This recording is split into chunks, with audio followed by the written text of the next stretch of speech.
விஜயகாந்த் கட்சிக்கு நான் பலமுறை சொல்லியிருக்கேன். ஏழை ஜாதி படத்துல இருந்தே அவன் கட்சி ரசிகர்கள் தொண்டர்கள் ஆயிட்டான். வேட்டி கட்டிட்டு தான் ஓப்பனிங் ஷோ வருவான். ரஜினிகாந்த் படத்துக்கு வர்றவங்க வந்து சீட்ட உடைச்சுட்டு போவான்.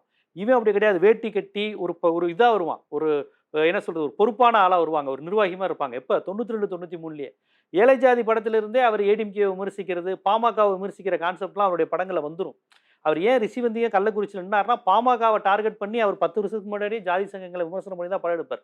வல்லரசுலே ஜாதி சங்கங்கள விமர்சனம் பண்ணி தான் ரொம்ப டார்கெட்டா 15 வருஷமா அந்த ஒர்க்ல இருந்தார். என்ன சொன்னா எம்ஜிஆர் இறந்ததுக்கு அப்புறமே விஜயகாந்த் பிளான் பண்ணிக்கிட்டு தான் இருந்தார்.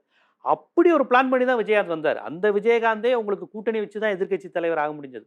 விஜய்ட்ட அப்படி ஒரு நோக்கம்லாம் கிடையாது. நீங்க சொல்றாப்ல அவர் கலைஞர் வரையும் கலைஞர்ட்ட ரொம்ப இதா இருந்தாரு. ஜெயலலிதா அம்மாட்ட ஒரு அணிலா இருந்தேன்னாரு. அதுக்கப்புறம் திடீர்னு தான் அவர் இந்த மாரிலாம் யோசிச்சு வர்றாரே ஒழிய, விஜயகாந்த் மாரியோ, எம்ஜிஆர் மாரியோ ஒரு அரசியல் கட்டமைப்பு கிடையாது. கட்சி ஆரம்பிக்கும்போதே எம்ஜிஆர்ட்ட கட்டமைப்பு இருந்தது.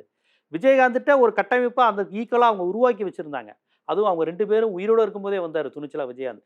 விஜய் போன்றவர்கள்லாம் ஒரு கம்ஃபர்ட் ஜோன்ல வந்தோனே ஜெயிக்கணுங்கிற மாரியான ஒரு கான்செப்ட்ல வர்றாங்க. அவர நம்பி இருக்கக்கூடிய ரசிகர்கள் அந்த அளவுக்கு கட்டமைப்பு இந்த வேலைகளுக்கு பழக்கப்பட்டவங்களான்னு பார்க்கணும்.